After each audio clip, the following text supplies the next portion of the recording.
What's up, YouTube? The Pop Punk Dad coming at you with an interview. I met up with my good buddy Joe Harbulak. Joe plays bass in the band, and I knew the guys long before they were Eternal Boy, and everyone knew them as the Space Pimps. At the 5th annual Four Chord Festival.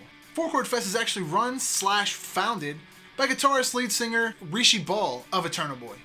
Joe and I chatted for a while about all the planning and organization that goes into the Four Chord Fest, the roles all the band members play in the festival, as well as playing the show. We also talked about our dream pop-punk tour lineup, his experiences on the Warped Tour through the years, and a shit ton more. But before we get into that, why don't you just sub me up? Hulk smash the like button, ring the bell to stay notified. Post core on in the comments. Look at this hair today. And I think today's question is going to be, do you have a favorite band DVD documentary? Personally myself, I definitely grew up on the Journey DVD, which was VHS at the time, and the Aretha Chronicles. Blink-182. Let me know down below. So, check it.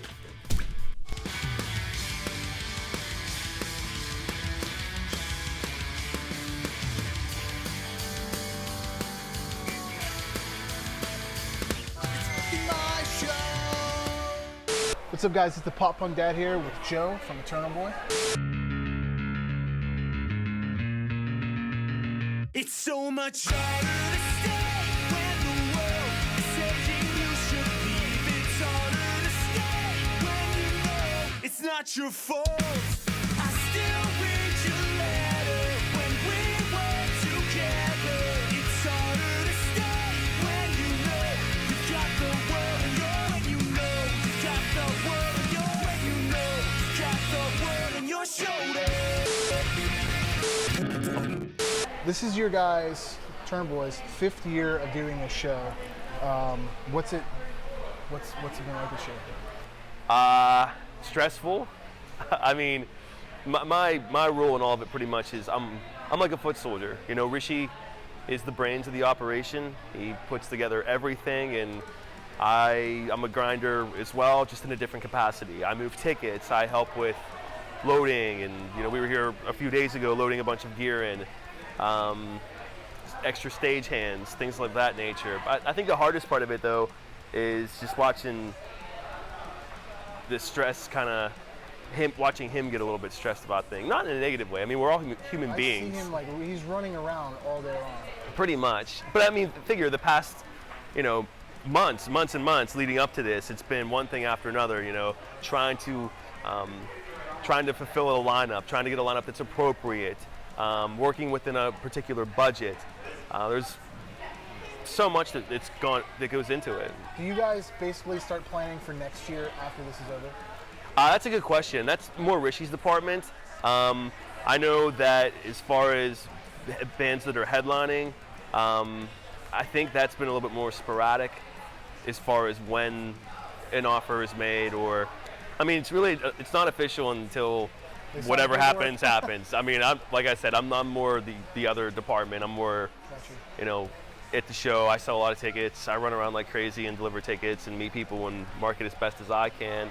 But a lot of the bands, too, are becoming staples. I mean, this is the 5th year of the fest. I think this has hit the Lights' 4th year playing. Patent Pending. Patent Pending has been on it for a while now, too. Our friends Harbor, this is another fest for them as well. Lookout for sure. Anti-Flag. Oh, yeah. They've played the fest before as well, so it's that part of the booking hopefully is a little bit easier for them at this point. You guys have a beer this year. Yeah. How is it? I mean, I tried it personally. Do you like it? And what is the response been to the beer? So Rishi went to Dancing Gnome, which was the brewery. I have yet to go and check it out. I really want to, though, because he doesn't drink. He doesn't drink, right?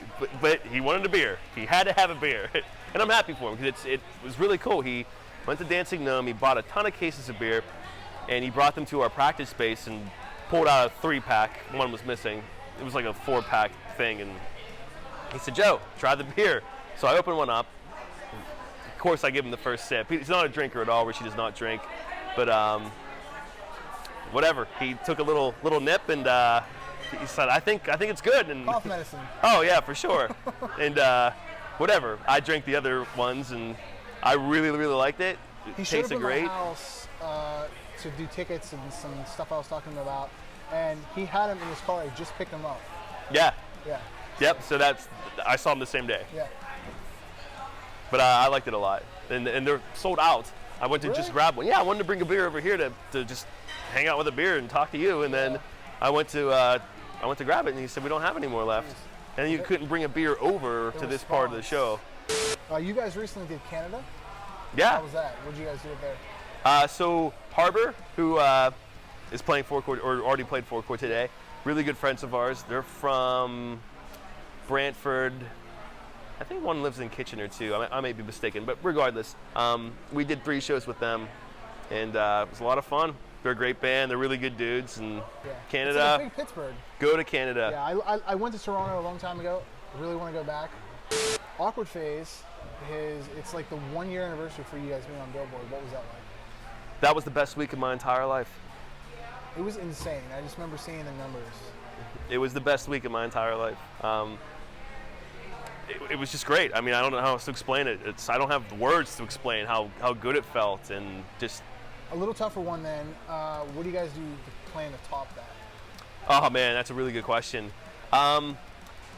We, at this point, now that Four Chord is, well, it's not over quite yet. There's still a few more bands to play. I think Hit the Lights is coming up, which we have to watch. I love Hit the Lights. I think now that Four Chord's out of the way, not to put it, in a negative term, but it does take a lot of time and energy on Richie's part, especially. So writing and orchestrating things in that direction are kind of put on halt, I guess you can say. But as far as topping it, man, that's a great question. I really don't know. We have ideas. We hash things out when we rehearse. We have a lot of cell phone videos of different ideas and melodies. And I never thought of doing that. I always use, when I'm recording, and I have an idea, I always use sound recorder or voice memos, whatever it is. On your phone? Yeah. Yeah, that's what I use. It's the only way to do it, because I'll write lyrics down, and then later on I'll be like, what the fuck was the melody? Yeah, what was the melody? What key was it in? What's the tempo? I'm with you, man. But yeah, as far as, I mean, that's the very beginnings of it, just getting the songs ready. But as far as what to release and how to do it, I mean. So Rishi's written a lot of lyrics in the past. So have you been dipping your foot in the water with that? So little by little. When I joined the band, the formula was kind of already set in stone that Rishi kind of wrote it all, which was cool. Yeah. But at the same time, like, it's been a little bit of a process. When I joined the band, they just released Eternal Boy. Yeah. They were still called the Space Pimps. And then, we released that, and then we started writing for Awkward Phase. And when that happened, I think it was an experience for both him, and Andy, because I don't think he was necessarily used to the kind of input that we were giving. Andy's really good at arrangements. I'm much better with arrangements as well. There's a couple lyrics, a couple pieces that I've written that made the album, which is really, really cool. Yeah. Nothing huge, just a couple of tidbits here and there. If you guys, well, if you could personally build your own show, dream show, who would you want to be on it? Me? Yeah. I mean, so within the vicinity of pop punk, of course. Yes. Because I'm a classic rock nerd, like, for sure. We gotta talk, baby. I play guitar in a Black Sabbath tribute band. That's awesome. So maybe we'll keep it in the caliber of punk rock and pop punk. Yes. Obviously Blink. Has to be Blink headlining. Or us. I mean, Blink can open for us anytime. No, I'm kidding. Blink would be awesome. I love Rufio. They're one of my favorite pop punk bands ever. I like how fast and technical they are. They really opened my world to a lot of playing when I started playing guitar. Starting Line, Yellow Card, which is awesome because they were all bands that played Four Chord already. But I like a lot of like punk rock too. Like I love Bad Religion. I love the Misfits. I love oh my God, Pennywise. Oh my God, Millencolin. Did you go to Punk and Drublic? I did not. I could not go. I had a wedding. Press for that. It was awesome. Really? Yeah. That's fantastic, dude. They had one in Pittsburgh at AE, right? No, it was a stadium. Oh, Highmark. That's where it was. Yeah. So they had that in Highmark, and then they also had one in Ohio for camping, which I'm an avid camper. I love camping. I got free tickets that I couldn't go. I had to work. That sucks, dude. Because Rancid played that one, and Face to Face was playing Descendants played. Is that an MXPX tattoo? Yeah. Dude, Mike sang on my band's first EP. Mike Herrera did. Yep. Wow. I know Jamie from Harbor. It's like we have a thing where like whenever we hang out, we have to play and sing MXPX together. Panic, I love Panic. It's my favorite record for me. Really? Yeah. Oh my God. I like Let It Happen a lot. Pocanacci was like one of the first punk rock albums I ever got. That's MXPX's first album for those that don't know. I got to know them because they did a karaoke contest. The girl never showed up. They were supposed to get on stage and sing with them. And I was like, I'll be Katie or whatever her name was. And like, he's like, if she doesn't come on by this next song, you can do it. That's amazing. Dude, I love MXPX. Yeah. I love that. You guys just wrapped up Warped Tour. You guys did a date on Warped Tour. The last cross-country Warped Tour. Yeah. What was that experience like and your thoughts on the last Warped Tour? I actually have a lot to talk about that day. It was a really, really, really good way to close that chapter, I guess you could say. Okay. So I have a bunch of Warped Tour videos that I used to watch when I was in high school and getting pumped up for playing shows and whatnot.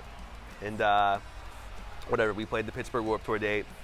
And my really good friend Rob from Patent Pending was filling in for Bowling for Soup, playing guitar. Dude, that's awesome. So whatever. So we play Warped Tour. I'm hot. It's grueling hot outside. I'm sure all Warped Tour people know. Which, by the way, I have mad respect for like people that do it in Texas and shit like that. Yeah, they It's show like, up dude, in hoodies. Like, what are you doing?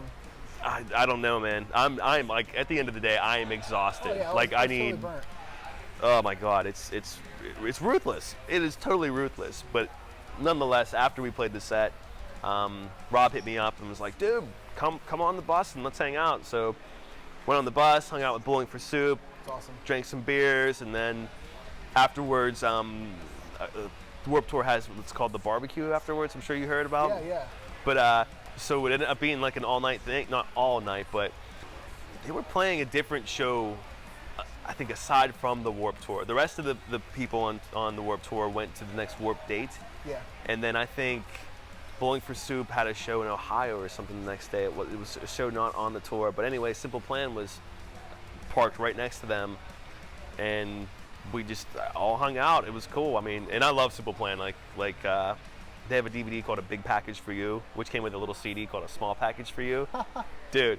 And I used to watch that thing religiously, and it's awesome. I'm hanging out with Bowling for Soup, and Pierre's throwing football and playing catch with people, and Chuck's hanging out and bullshitting, and it's just, I was like, wow, like as sad as it's such a bittersweet day because it's freaking Warped Tour, man. Like it's Warped Tour, and it's the last one. I choked up like 3 or 4 times. Dude, it was pretty heart wrenching. There's such good memories about Warped, man. I mean, that last one, being able to participate in the barbecue with Simple Plan and Bowling for Soup was so surreal, dude. I was up very, very late that night, and we had a lot of fun. I mean, they do it like every day. It's crazy how they just keep going and going. But you said that you used to watch that DVD. My religious DVD was Urethra Chronicles. Oh my God, UC 1 and 2. Burnt the shit out of that thing. Like number 1 was completely toast. That's awesome though. UC, man. Dude, I remember like staying up all night just watching it over and over again, having to go to school the next day like on 1 hour of sleep or something, just dreaming about doing something like that. It's freaking Blink, man. Just unbelievable. So we're talking about the Warped Tour, and a couple of the bands actually mentioned this today. Do you think the Four Chord Fest might eventually span out to other states? That's something that I've heard talk about. It's definitely an idea. That's once again more Rishi's department. I think it's something that is possible and probable, depending on a lot of things, which he would know more about that area than I. But I think it's totally possible for something like that to happen. With Warped Tour being not what it usually is. I mean, I think Warped is kind of going through like a reboot right now, where they're not really doing cross country, but it's Warped Tour. It's something that has so much history behind it. I can't see it just ending. So yeah, I mean, to answer your question, hopefully, I mean, actually that's something that's really cool about Four Chord is if Warped isn't around, at least there's something going on for like people in Pittsburgh. Kevin Lyman's awesome, man. I've met him a couple of times, and I mean, just in passing and shaking hands, and this is like. Yeah, it's weird. I met him this year at Warped. He was in the press room, and he's just total laid back guy. wearing like fucking dirty cut off jeans and like. That sounds like that's my style too, dude. Jorts, like, totally. Fucking this guy has like, but he's just totally laid back, and he's running around like Rishi, just fucking. Oh yeah. All day long with the headphones on, like oh. Oh yeah, I'm sure, man. Yeah, that's I guess you have to have a certain type of personality or a certain type of something to do what Kevin and Rishi both do, and that's called insanity, is what it's yeah, called. right. Is it insanity? Is it? I mean, are you mental, man? Like, whatever. But I have mad respect for both of them, and Kevin has said a lot of really good things about Rishi too, and he knows Rishi, and he knows what Rishi's doing in Pittsburgh, and he gives him a lot of support, and it's really cool. It's cool to see a veteran, the veteran of the festival scene, whatever you want to call it, representing and loving what you guys are doing. Giving my guy, some love, which it's humbling, man. It's really cool. Joe. Your dad's out there with the truck. Oh God. I'm gonna tell you that. Oh God, that was so Pittsburgh. Love God. you, buddy. Oh, I love you, baby. See you later. A pleasure, as always. I'll see you guys soon. Your dad's out there. He seems pretty serious. My dad's a pretty serious guy. Yeah. It's like, he reminds me of Hank Hill. Tell you what, boy. I mean, not like that, but his Pittsburgh accent is fantastic. It's almost as good as Andy's. What's next for Eternal Boy? You guys going to the studio, writing, tour? Now that Four Chord is almost officially over, I think we're gonna go back to basics, do a little bit of more structured writing instead of just hashing out a couple ideas for a few minutes, maybe actually doing some arranging and putting some shit together. And then from there, I don't know. We'll see. It's been the Pop Punk Dad with Joe from Eternal Boy. And now that we're at the end of the video, why don't you like, comment, subscribe, stay notified.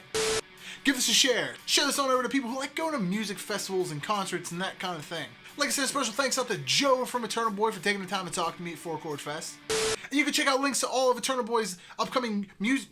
Fuck you. And you can check out fuck. And you can check out links to all of Eternal Boy's music, upcoming shows, merch and such in the description. You can check out Eternal Boy's latest single, which is also down in the description below. And above all else, stay pop punk. Later.